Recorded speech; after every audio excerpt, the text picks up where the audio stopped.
Best health packages up to 80% discount. Tirumala Diagnostics. నమస్తే. India's largest digital media network Suman టీవీకి స్వాగతం. ప్రస్తుతం మనతో ఉన్నారు ప్రముఖ ఆధ్యాత్మికవేత్త డాక్టర్ అనంతలక్ష్మి అమ్మ. అమ్మ నమస్తే అమ్మ. నమస్తే తల్లి. అమ్మ మామూలుగా ఇంట్లో మనం దీపారాధన ఫస్ట్ పటాలన్నీ తెచ్చుకొని చాలా ఉత్సాహంగా చేస్తాం. కొన్ని రోజులు అయిన తర్వాత ఆ పటాలు ఏదో ఒక రూపంలో ఇదైతూ ఉంటాయి. లోపల చినిగిపోవడమా, అద్దం పగిలిపోవడం. అయితే చాలా మటుకు అందరం ఏం చేస్తాం, వెళ్ళి గుళ్ళల్లో కానీ లేకపోతే చెట్టు కింద పెట్టేస్తూ ఉంటాం. అది కరెక్టేనా అట్లా పెట్టడం? ఇంకొంతమంది అయితే కవర్లో కట్టి ఎక్కడో అటక పైన పెడతారు. మీరు అడిగారు కదా కరెక్టేనా అని. అడగడంలోనే తెలుస్తుంది మీకు కొంచెం డౌట్ ఉంది. డౌట్ ఉంది. అంతే కదా, కరెక్ట్ కాదేమో అని డౌట్ ఉంది కదా, అదే కరెక్ట్. అంటే మీ డౌటే కరెక్ట్, కరెక్ట్ కాదు అన్నదే కరెక్ట్. అలా చేయకూడదమ్మా. మీరు ఇంట్లో పూజ చేసింది ఉంది కదా, మీరు పూజ చేసిన దాన్ని అలా బయట ఎలా పడేస్తారు? మీరు ఎందుకు పూజ చేస్తారు? అది చాలా విలువైనది, పవిత్రమైనది, మనకేదో ఉపయోగపడేది, దానివల్ల మనకేదో మేలు జరుగుతుందని కదా పూజ చేశారు. అట్లా పూజ చేసినటువంటి దాన్ని పనికిరాని చెత్తలాగా, కాళ్ళు తుడుచుకునే పట్టాలాగా, చిరిగిపోయిన చెప్పులాగా అలా బయట పారేస్తారా? తప్పు కదా. ఆఖరికి దేవుడికి పెట్టిన పూలే మనం అలా పడేయమే. ఆ పూలు ఎండిపోతే కూడా తీసుకెళ్ళి ఓ చోట పెట్టి, తర్వాత తులసి మొక్కలోనో పూర్వం ఇది ఉండేది, పొట్లపాదులు ఉండేవి, వాటి దగ్గర అశుచిగా ఉన్నవాళ్ళు వెళ్ళరు కనుక వాటి మొదళ్లలోనూ వేసి అలా చేసేవాళ్ళం, ప్రవహిస్తున్న నీళ్లల్లోనూ. అట్లాంటి పూజించినటువంటి పూలనే అట్లా చేస్తే, పూజ చేసిన పూలని, ఆ పూలతో ఎవరిని పూజించామో ఆ దేవత యొక్క మూర్తిని అలా పడేయడం సరైనటువంటి పద్ధతి కాదమ్మా. అట్లా చెయ్యకూడదు. దేవాలయాల్లో తీసుకెళ్ళి పెట్టేస్తారు. వాళ్ళు మాత్రం ఏం చేస్తారమ్మా, ఈ విగ్రహాలన్నీ దేవాలయం చెత్తకుండీ కాదు కదా, మనకి పనికిరాని తీసుకెళ్ళి అక్కడ పెడితే, మీకు పనికిరాదనే కదా అక్కడ ఇచ్చారు. మీకు పనికిరాందని ఇచ్చారంటే దేవాలయాన్ని చెత్తకుండీలా భావించినట్టేనా? ఆలోచించండి. కనుక చెత్తకుండీ కాదు గనక అక్కడ పెట్టకూడదు. అలాగే చెట్టు మొదట్లో సాధారణంగా తీసుకెళ్ళి రావి చెట్టు, వేప చెట్టు వాటి మొదట్లో పెడతారు. ఎందుకంటే అవి పవిత్రమైనవి, వాటి దగ్గర ఎవరు కూడా మలమూత్రాలు చెయ్యరు గనక అక్కడ పెట్టేస్తే మన పని అయిపోయిందని. అది కూడా తప్పే కదా. నువ్వు పూజించిన దాన్ని అలా పారేస్తావా? నీ మనిషి చనిపోతేనే ఈ శరీరాన్ని పడేయటం లేదే, తీసుకెళ్ళి దాన్ని సంస్కరిస్తున్నారే. అలాగే పెంచినటువంటి కుక్కలు మొదలైన చనిపోతే కూడా వీధిలో పారేయకుండా, మన పెంపుడు కుక్క అయితే దానికి ప్రత్యేకంగా క్రెమటోరియంస్ ఇవి ఉన్నాయి, అక్కడికి వెళ్ళి చేస్తున్నారే. అట్లాంటిది నువ్వు పూజించిన దేవత యొక్క విగ్రహాన్నో బొమ్మనో తీసుకెళ్ళి అట్లా పడేస్తావా? తప్పు కదా, చేయకూడదు. అయితే కాగితం చిరిగిపోవడమో, అద్దం పగిలిపోవడమో అయింది. అద్దం పగిలితే అద్దం వేయించుకోండి.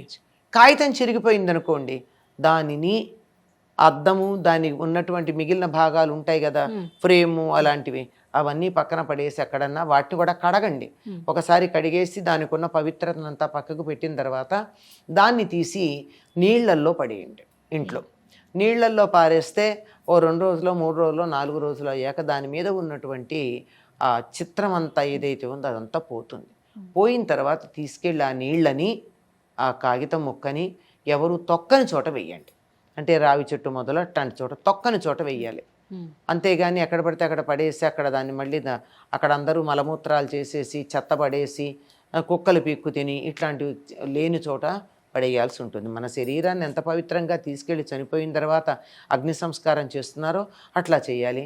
అందుబాటులో కనుక ఉన్నట్టయితే ప్రవహిస్తున్న నీళ్లల్లో వదిలిపెట్టినట్టయితే పర్వాలేదు. లేదమ్మా, ఇప్పుడు మీరు చెప్పినట్లు అన్ని తీసి ఆ ఫోటోని ప్రవహిస్తున్న నీళ్ళలో వేయమంటారు. అది కూడా అద్దం లేకుండా, అది అద్దము, మేకులు, ఆ చెక్క ముక్కలు కాకుండా వాటిని కూడా కడిగి పక్కన ఎక్కడన్నా పడేయండి. ఆ కాగితం ముక్క మాత్రమే కదా, దాన్ని నీళ్లలో, ప్రవహిస్తున్న నీళ్లలో నమస్కారం చేసుకుని పడేయండి. లేదు మనకు అందుబాటులో లేవంటే ఇంట్లోనే ఒక పెద్ద బకెట్లో నీళ్లు పెట్టి ఆ నీళ్లలో నానబెట్టి ఆ ముఖ చిత్రం, అదే చిత్రం అంతా కూడా కరిగిపోయేదాకా ఉంచి అప్పుడు ఆ నీళ్ళని, ఆ కాగితం ముక్కని అలా పడేయండి. ఆ పవిత్రత లేకపోయిన తర్వాత కూడా ఉంటుంది కదా పవిత్రత. ఒక మనిషి చనిపోయాక ఈ శరీరాన్ని ఫలానా వాళ్ళ శరీరం అని దాన్ని గౌరవిస్తున్నామా లేదా? మరి దైవానికి సంబంధించినటువంటి చిత్రం ఉంటే దాన్ని గౌరవించకుండా పోవడంలో ఏమంత న్యాయం ఉందో చెప్పండి అమ్మా.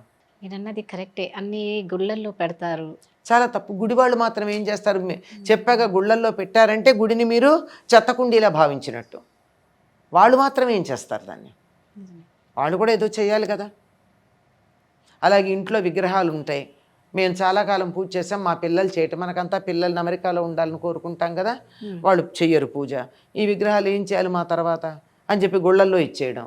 ఎంతమంది విగ్రహాలని వాళ్ళు బాగు చేసి పూజ చేస్తారు మా గుళ్ళల్లో? నిజమే. విగ్రహం ఇచ్చేస్తే అయిపోలా. ఏదైనా విగ్రహం ఇస్తే ఒక ఏడాది పాటు దానికి ధూపదీప నైవేద్యాలు పెట్టడానికి కావాల్సిన సొమ్ము ఇవ్వాలి. అవి ఇవ్వకుండా విగ్రహాలు ఇచ్చి నువ్వు చూసుకోమంటే పని పాట లేదా? అంటే ఇప్పుడు మామూలుగా విగ్రహం మనం పటాలు అయితే ఇట్లా చేస్తాం, విగ్రహాలు అయితే మీరు అన్నట్లు అక్కడ ఇచ్చి మనం ధూపదీప నైవేద్యాలకి సొమ్మిస్తే సరిపోతుంది.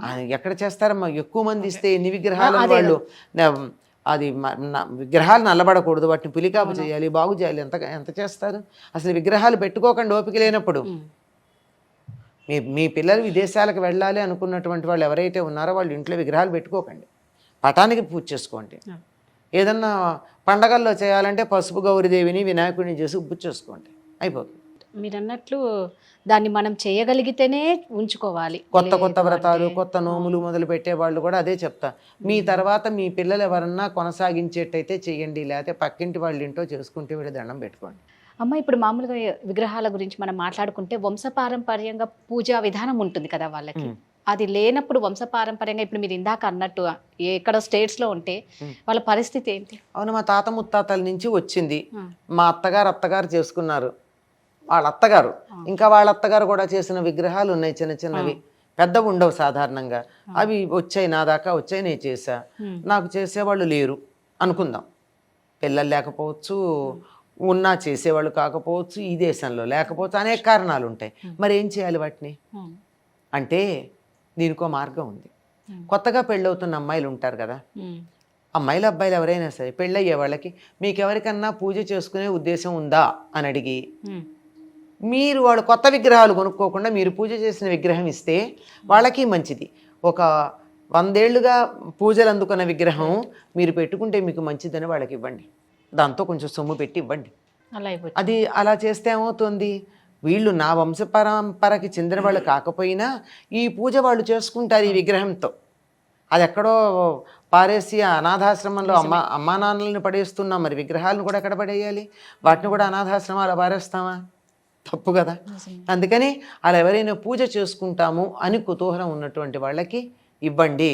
అది కూడా కొత్తగా పెళ్ళైన వాళ్ళకి ఇస్తే కనీసం 40 ఏళ్ళో 30 ఏళ్ళో చేస్తారు. నా వయసు వాళ్ళకి ఇస్తే అట్లా పనికిరాదు.